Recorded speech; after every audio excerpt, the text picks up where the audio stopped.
Heat mats are amazing. I remember when I was perhaps 10 years old, and in my father's garden we direct sowed a lot of seeds, but we started quite a few transplants as well. I distinctly remember putting nails and hammering nails into the bottom of yogurt cups so they would drain so we could grow our tomatoes on the windowsill of our kitchen.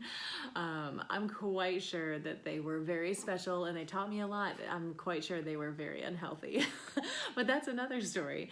Heat mats, the year that we got a heat mat to start our seeds on, I remember they just exploded. And I was like, Dad, what have we been doing all of these years? Thank goodness we finally got a heat mat.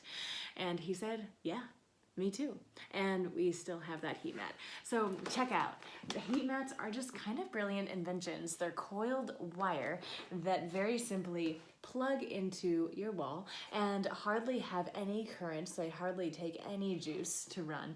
And they're plastic, so they're waterproof, and our specific heat mats are really nice. We've gotten dozens of them off the internet to experiment and explore, and this is the one that we just think works best, especially for a small scale and on a budget. So yeah, they're just $28. They're amazing, and check it out. So they're the perfect size for a single flat, and especially if you're starting tomatoes, or especially if you're starting, like this is ginger. And I wish you could smell it. She already smells like heavenly ginger, and without this heat mat, she really would be very sad. And the gift of the heat mat, so here's the thing. It raises the temperature of the soil 15 to 18 degrees above the ambient temperature of the room it's in. So if you have, which is perfect because most people don't keep their homes at 75 degrees to 80 degrees, which is fabulous. And that 75-80 degree range is the really optimum germinating temperature for most seeds. So it very easily, economically just allows those seeds, all your seeds, to germinate at a much higher rate. And sometimes if seeds have low vigor, if they have that warmth, it will give them the extra oomph they need. So it actually hastens germination rate. It also increases germination rate. And yeah, so keep in mind though, with these more simple heat mats, they really are just following the temperature of the ambient air around them.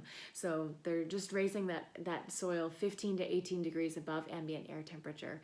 So if you have them in something like an outdoor kind of unheated greenhouse space where the temperature might spike in the middle of the day and drop dramatically in the night, your heat mat, it's not going to keep the soil consistently temperatured. It's going to be on a lower curve, but it's still going to follow that same fluctuating curve as the ambient air around it. Quality things to keep in mind. I also happen to mention we make a lot of kombucha, and I actually put our vat of kombucha on this heat mat throughout the season when I'm not using it to start seeds, because it makes the kombucha just go, and it turns into kombucha in a fraction of the time. I also grow microgreens on our heat mats so that in our house, we are harvesting our microgreens in 8-9 days instead of more like 12 to 14 days, sometimes even longer without them. So there are lots of ways to use your heat mat and not just in the seed starting season. And there are certain things that just don't grow them without them. If you're growing tomatoes, peppers, eggplants without a heat mat, your germination is going to be so slow and much lower than if you had it on a heat mat. And certainly if you're growing ginger, your ginger will reward you massively if it is on a toasty heat mat.